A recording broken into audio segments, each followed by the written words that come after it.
Yay. Okay, we are alive. So welcome to the She Shines Show podcast. I am so excited today to be introducing you to not only one of my favorite people in the whole world, but a brilliant horsemanship coach and mentor, Nicole Wirth, who is here with us today to kick off my new She Shines Show podcast series. And so I want to just take a moment to briefly introduce her properly to you because she is such a special being. She is actually a biz bestie that I met and connected with through a high level mastermind that we both were taking. And she is, oh, did you say where in Australia? I apologize. Where are you located in Australia? I forget the area. Queensland? But yeah, Did I get that? Okay, my apologies. Okay, so she's located in Queensland, Australia, and the name of her business is Focused Equine.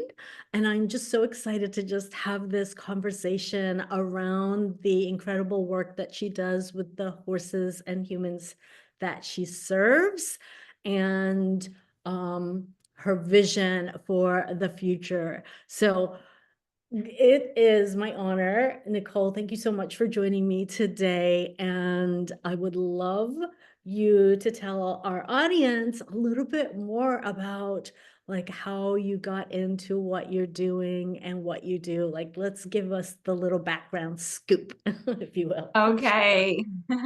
Well, thank you so much for having me. This is really an honor. Um, so just a quick rewind of my background, maybe to give some context. So I'm from, the bush in Queensland.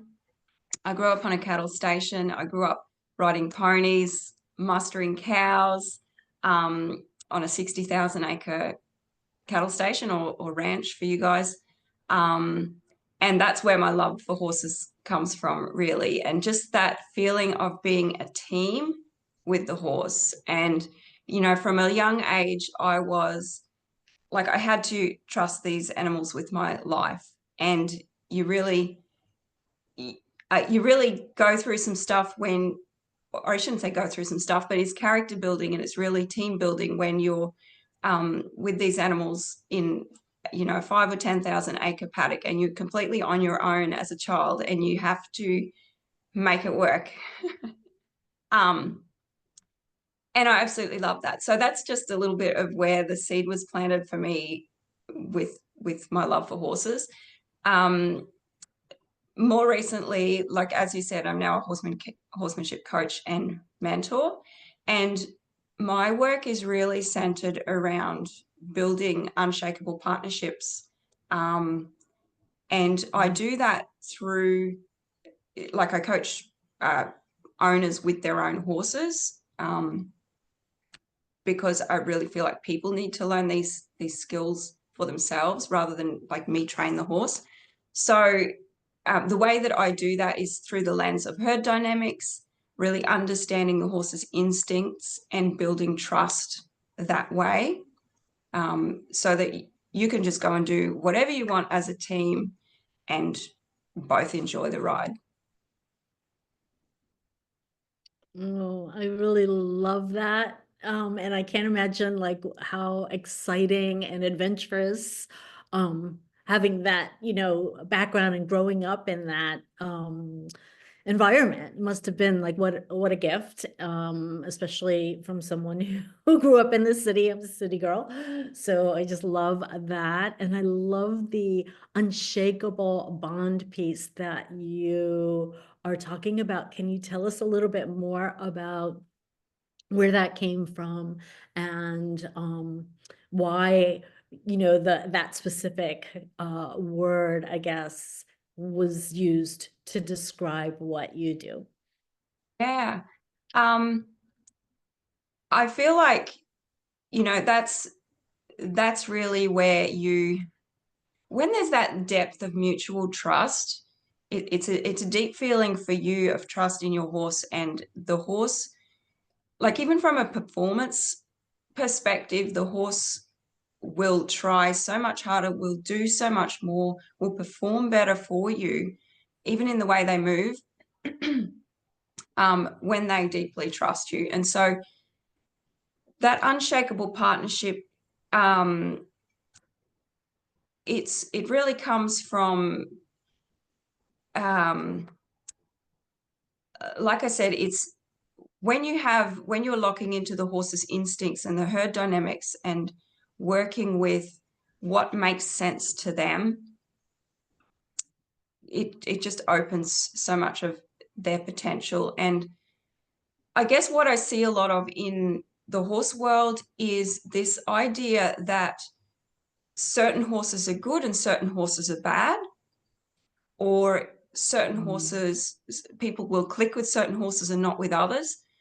Um, or if the horse, might be going okay for a little while and then they start to play up, well, then there doesn't seem to be this understanding in the horse world, just in general, that you can, like, that behavior or those things that do or don't click, like, that's not necessarily permanent. You can build an unshakable partnership with pretty much any horse.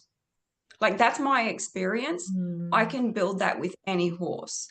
And to this day, I haven't found a horse that um, has made a liar out of me, in that regard. That I guess the exception to that could be when a horse has a neurological issue or something going on that they don't behave in line with their natural instincts. But outside of that, um,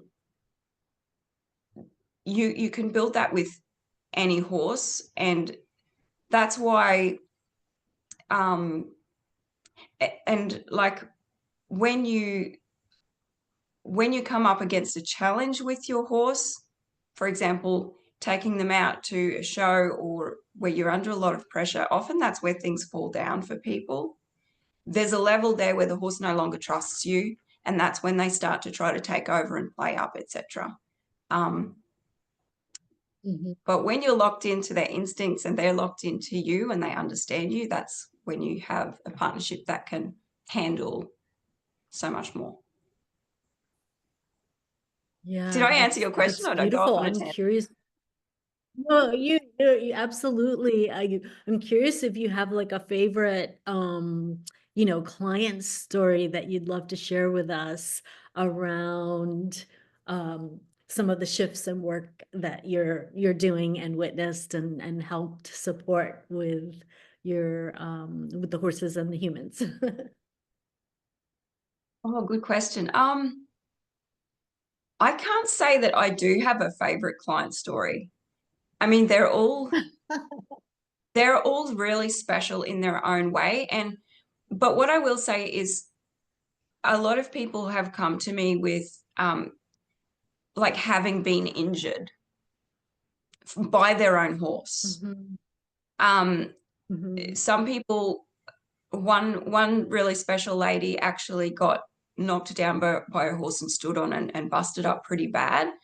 Um, other ladies have been thrown and had, multiple broken bones and things like that. And so for a lot of them, or for some of them, they've gone from having a horse that is aggressive to having just this beautiful partnership that is respectful. mm, And that's a bit of a funny word in the horse world, but when I say respectful, I mean that the horse understands your boundaries and mm. um, and respects those boundaries and keeps you safe because of that. And so, yeah, I think those are my favorite client stories, I guess, where they're going from really being fearful of their horse and just heartbroken because they're like, I don't know, do I have to sell this horse? Like, are they ever going to be okay?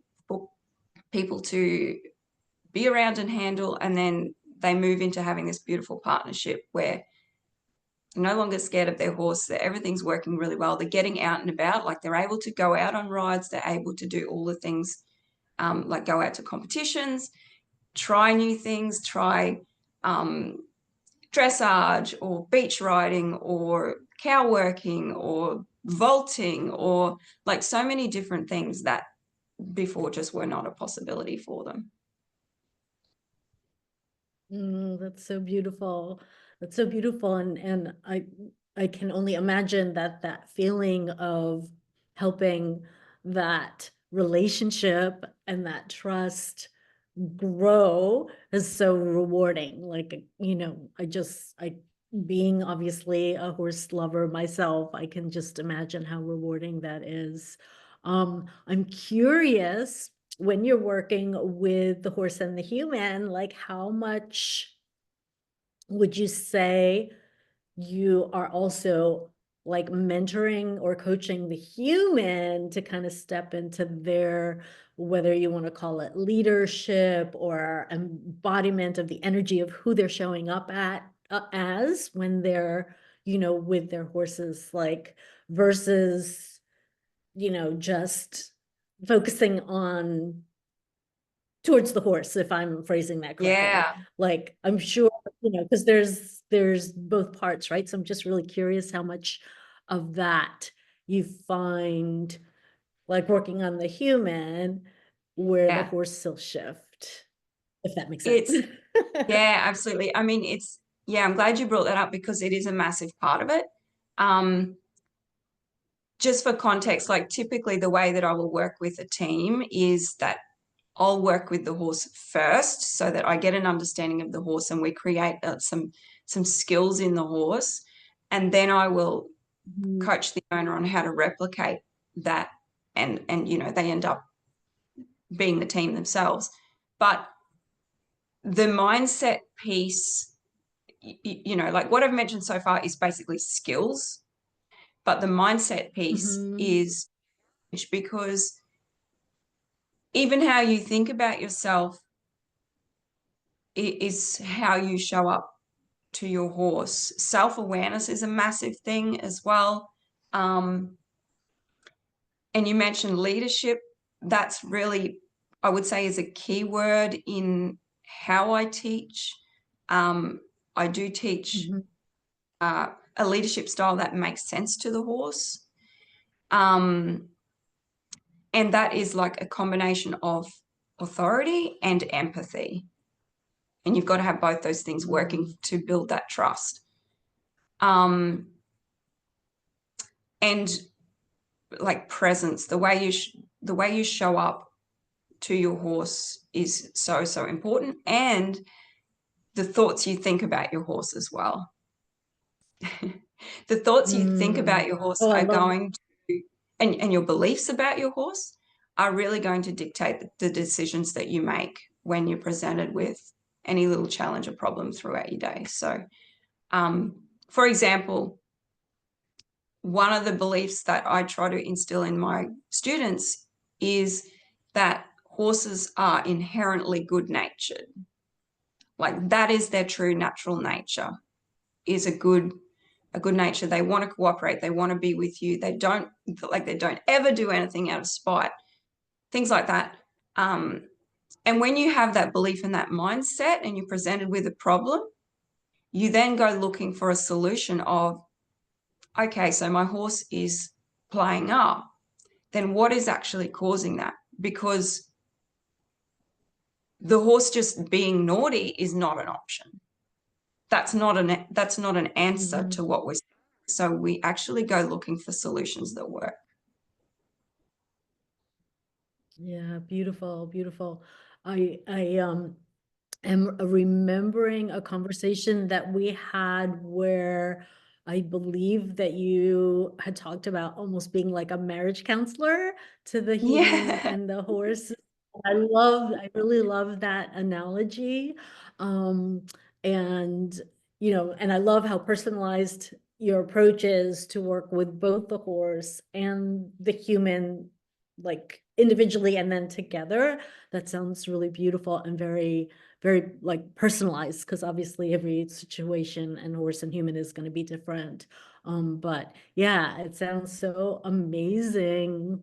Um, so I am curious if there is anything, if you like, if there was someone in the audience who's kind of wondering how they can kind of step into their leadership more with their horse, obviously knowing that everyone is individual, each horse is individual, etc. Are you able, would you be willing to share like maybe a couple of like practical tips around like their, maybe their energy, or things that they might do when they're kind of, going through the gate, so to speak, or going to the Yeah, barn, or whatever? There are a couple maybe tips you could share with our audience around that. sure. So the first thing is clear your mind of all other distractions when you're with your horse. Like, get present with your horse. And I think everybody knows this one, but it's really, really important. Um, and be aware as well that as soon as you are in eyesight of your horse, they're reading you. So if you pull up Mm. at the barn or the paddock and get out of your car, from the moment the horse lays eyes on you, they are reading you, they're interpreting you, they're noticing your mood or how you are. And that's normal for a horse, because if you think about them in a herd situation, they're out in the open. There's often a distance between them and the other herd members, but they're all connected. They're all communicating from that distance. So it's really valuable for you if you start to become self-aware from the moment that your horse can see you. Be aware that they're watching you. And you can even, if they're in your eyesight, you can even look at them and acknowledge them from 50 meters, 100 meters away. And they know that you've seen them and you've acknowledged Mhm. each other. Like, that's just a little tiny thing, and it might sound a little bit woo, but that's normal for them to communicate in that way across long distances.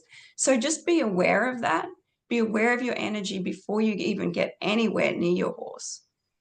And pay attention to the little details of their movements, how they approach you, all these little things.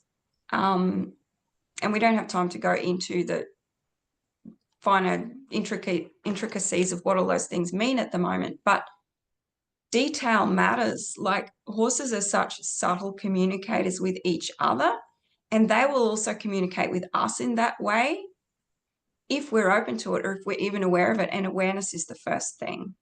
You start to become aware, more self-aware, and more aware of your horse's little communications. Suddenly you are so much more valuable to that horse, like from a herd dynamics point of view, because you're aware of your environment and they can begin to communicate with Mhm. you. So Yeah, I love that. I love that.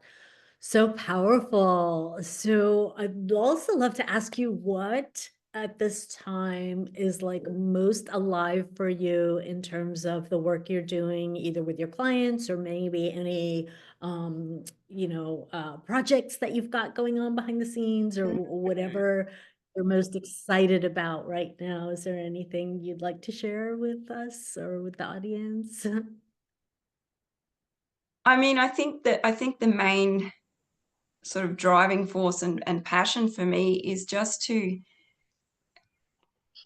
get the word out more, or let people know, or help the horse world to understand that, like I said before, all horses are inherently good, and you can have a great partnership with pretty much any horse if you want that. Mm.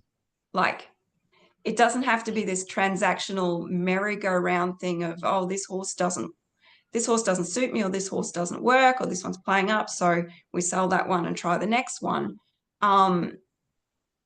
you can have an amazing partnership with just about any horse. Like when I'm driving down the road and I see horses out in the paddock, it's like, oh, there's a potential friend.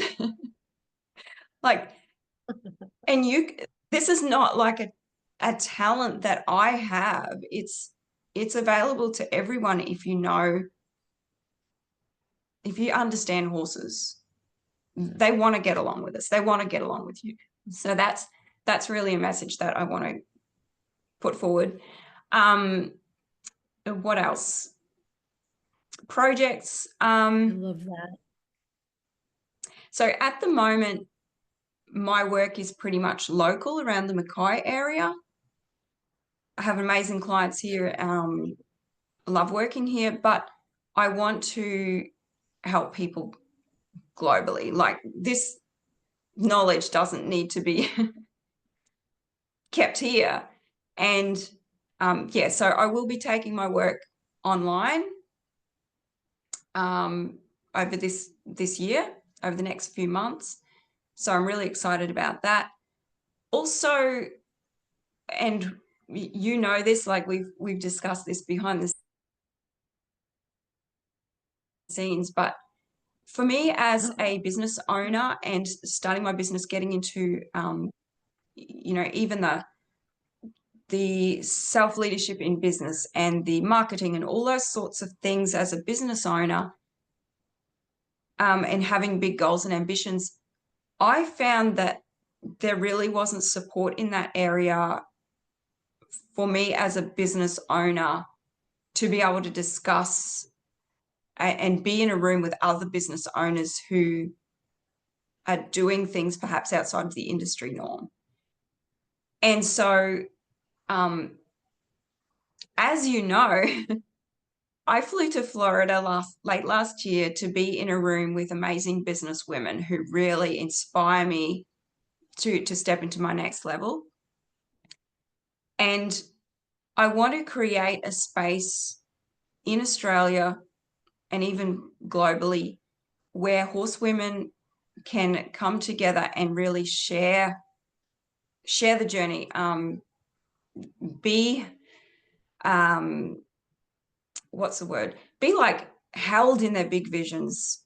I think things are a little bit different in the States and other places, but in Australia, if you have big dreams and you're going for big things and you're wanting to build a business that's maybe a little different to the norm, or even that you want to make a decent income and not burn yourself out, there's what they call the tall poppy syndrome, where and this is not everyone, but just in general, there's this idea that you shouldn't be doing more, you shouldn't be going for it, you shouldn't be so big or proud or boastful, or like you should stay small. And I'm not about that. And like I said, that's why I flew to Florida, to be in a room where people are going for big things. And because I have big ambitions and goals, and you know, let's make this happen. I Let's get love out there. Let's shift the industry. And yeah, so that's part of my vision this year, and even over the next couple of months, is to get that underway, create a space where people yeah. can really for it and be celebrated Oh, for that. yeah, I love that. I love that. And yeah, and I want to say that, even though I'm in the States here, that sentiment can also be felt, at least where I am here, a bit as well. But I love that you're wanting to do this, and I fully support, and I'm so excited and can't wait for that to unfold and be birthed, and very excited to hear about that. So I'd love to also ask you, as maybe like as we begin to start, closing the conversation, but I'll definitely have to have you back again where we can keep up to date with your vision and your projects. But I'd love to ask you, like, what are you most proud of yourself for? And this can be like in your work, it can be in life, it could be anything at all, like, what are you most proud of yourself for? Because I love part of the intention for me with this podcast and is to really celebrate the women that I admire most, the women that I truly believe are the love leaders and trailblazers and change makers, on the planet. And of course, I'm partial to the horsewomen, the high vibe horsewomen like yourself. And so I'd love to celebrate you and with my audience and just invite you to share, like, what are you most proud of yourself for at this time? If you had, I'm sure there's a lot of things, but if you had to pick one that you Thank you. Um, I think it would have to be that, like, the first thing that comes to mind is I think back to about 2017, maybe, when I shifted the way that I work with horses.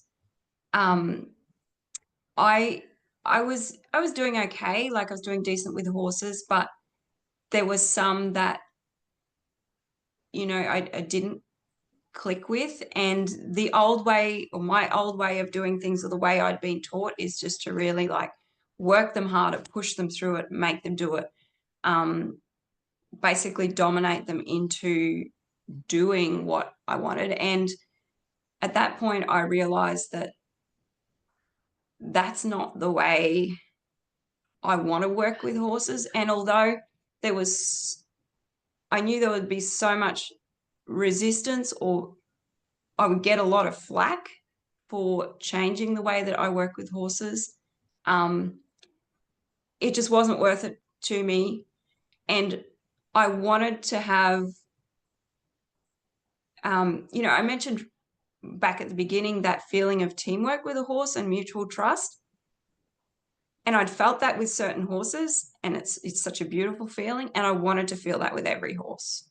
And like that became my commitment, that I was going to, when I came up with problems with the horse, I was going to get to the bottom of it. I was going to help the horse rather than force the horse. And so at that point, I really shifted the way that I work with them, the way I think with them. I actually took a step back from the training work that I was doing at the time. And it probably cost me a lot of income, in that I slowed things right down so that I could get to the bottom of helping the horse that I was working with. And from then on, like, everything has changed. It just feels amazing to work with horses the way that I do now. And it feels so in integrity with my values. So that's, yeah, I think that's what I'm most proud of, is having the courage to make that shift. Oh, I love that, and I really want to honor and celebrate you for that because, um, as a sensitive, heart-centered horsewoman myself, I can say, even going back with my vet practice, I there was a period as well where, for example, when I was doing the acupuncture, there were a lot of trainers, and I would just go along with it even though it didn't feel right to me, where they would pull out the twitches and force the, like, if the horse didn't want the needles, right, they would be like, oh well, they're gonna have the treatment, and I'd be kind of like, do we really, inside, do we really need to do that? And if the horse doesn't want that, maybe there's another approach, maybe I can just do body work, or they don't have to have the needles. And I was saying that inside, but I wasn't brave enough to, like, say it up to a point. And those treatments, like, I know they didn't go well. Like, the horse was so stressed, Yeah. it overrode any of the benefit of the acupuncture needles, like, right? And so, but I hear what you're saying, and I finally got to a point too, which I don't time frame, don't remember because it's further back, because I'm older and my injury is longer. Anyway, I got to the place, and I retired from my vet stuff, but I did get to this place where I was like, I'm not doing that anymore. And I remember, getting the courage to say, like, no, let's not, if the horse doesn't want that, let's not do that. We can find another way. Let me do, body work or energy work or something else, right? Like that piece around forcing them, like I feel very strongly like they get to have a voice and be honored, and that there's this mutual, respect that needs to be built while we're still the human leader, right? In terms of keeping everyone safe, but that forcing piece just never felt right to me. So I just really want to honor that because I get how I just get that shift. So yeah, that's really beautiful. Yeah. And did you find, I'm just curious, did you find that like when you made that shift, that like, well, you said that everything changed, but I guess I'm curious, like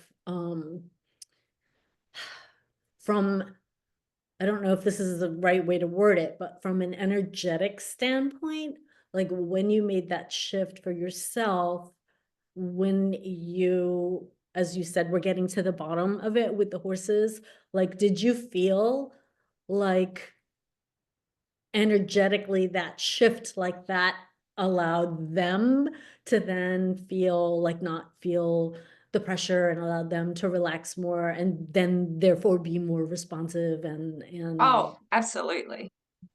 Absolutely. Because I would come to the training, like I would have a plan, but I would come to the training listening to the horse from the get-go.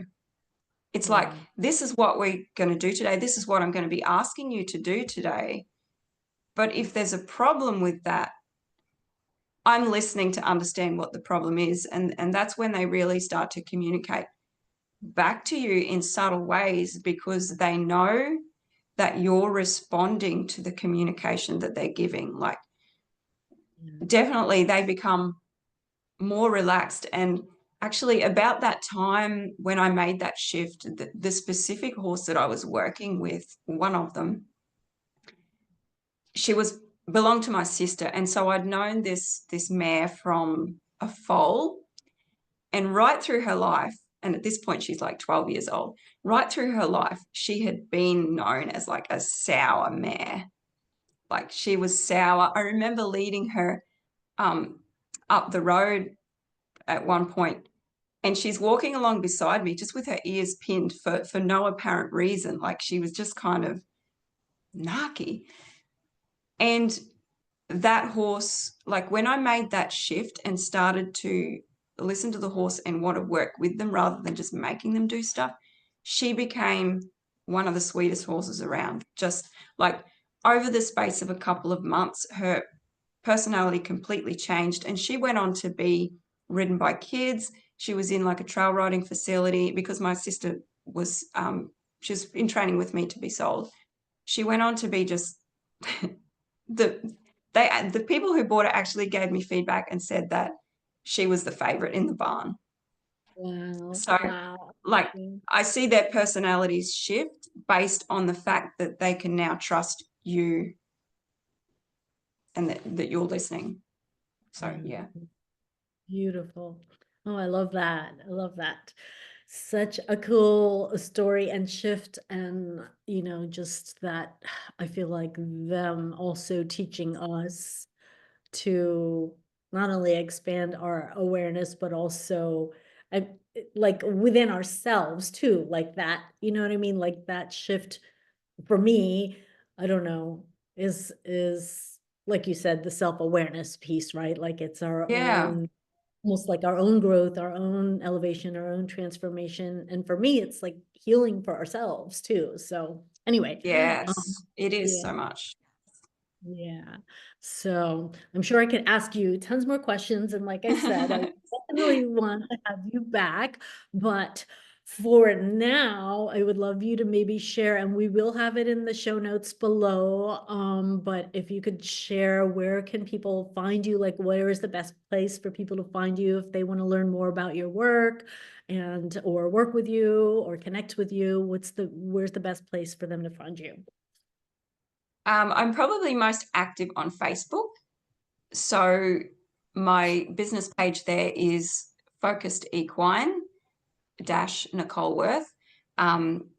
Focused just has one S, so FOCUSED space equine.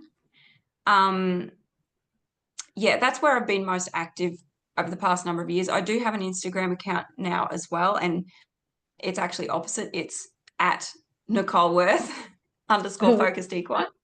So if you look up either Nicole Wirth or Focused Equine, you will find me on either platforms. But yeah, that's where I am at the moment. Facebook and Instagram, and you can contact me there. beautiful. And we'll put the links down below for them as well, but I just thought we would ask that. So any final thoughts that you would like to share and leave our audience with? I'm just like so honored and grateful that we're able to have this conversation today. Yeah. And Yes, I think what I want people to know from a horsemanship standpoint is that you don't have to be specially talented to do amazing things with your horse.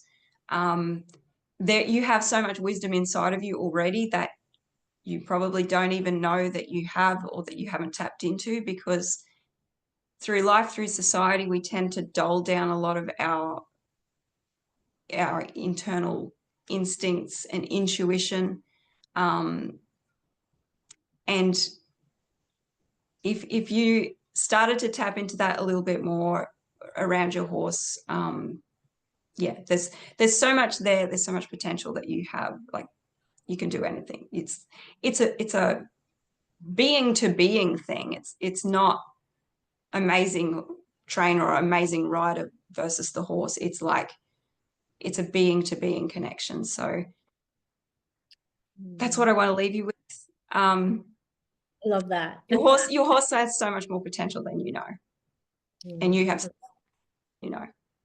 Beautiful, beautiful. I love that so much. What golden nuggets to end our conversation with. So thank you, Nicole, so much for coming on and spending time with us to here today. And we'll look forward to having you back again so that we can keep posted with your projects and endeavors going forward. And yeah, and I'll post everything down below. And so I truly hope that if you're watching this, that you've enjoyed this podcast. Thank you in advance for supporting us by liking, sharing the love, doing all the things with the buttons, whether you're hearing this, seeing this on YouTube or on the podcast. We appreciate your support. And until next time, ciao for now. And I am going Thank to go you. ahead with you. Let Thank me, you so much for having me. oh, my pleasure, my pleasure. I'm sorry. Let me pause the, oh my God, why am I doing this? Pause the recording, stop the recording.